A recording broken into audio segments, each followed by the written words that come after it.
Hi, I'm Dr. Yopp, an advanced grief recovery method specialist certified by the Grief Recovery Institute. Let's have a quick chat about grief.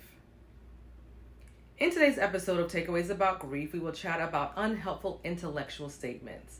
And as always, I'm sharing from this life-changing resource, the Grief Recovery Handbook. So let's go ahead and get started with today's episode. For our first takeaway, let's start off with a bottom line.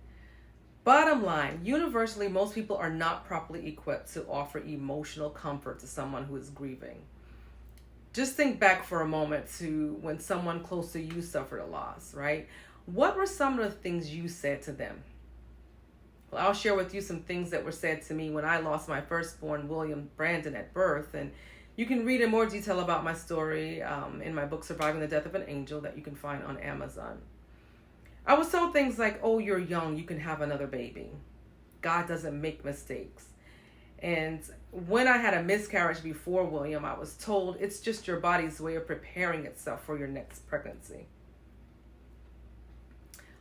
All of these statements, out of all of them, not one of them that were made to me during my losses were of much help to me. Not one of them made me feel better after feeling my son move and grow inside of me and going into labor to birth him only to never hear his first cry. They were intellectual statements made by people with good intention to comfort me. And though the things they said may have been true, they were not helpful on an emotional level. And in all honesty, these statements made me feel worse. And here's why.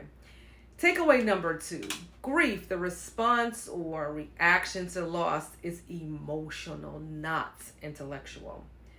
The cause of loss is intellectual. So here's what has happened. Takeaway number 3. Because we've been socialized to believe the myth that having sad, painful, or negative feelings and showing them are inappropriate, we've learned to rely on intellectualizing, meaning shifting from emotions to intellect. With grievers, this is counterproductive, right? It continues to encourage a myth that feelings need to be expressed in isolation or not at all. Intellectualizing, meaning that we more often than not rely on giving intellectual statements at the expense of feelings. Again, the problem is that intellectual statements, though true, are not helpful and can seem very inappropriate when the person to whom you are attempting to comfort is responding to their loss. In other words, grieving. Takeaway number 4, let me help you out here with some examples of, though well-meaning, unhelpful intellectual statements to avoid saying to a griever. He's in a better place. She led a full life. God will never give you more than you can handle. You'll find someone else. Time heals all wounds. Oh, well, it was her loss, right? These are all examples of statements that as a griever, you have likely heard some version of. And not only that, you may now realize that even though you were well-meaning, you have actually made the same or similar statements to your friends and loved ones. So our last takeaway cannot be reiterated enough.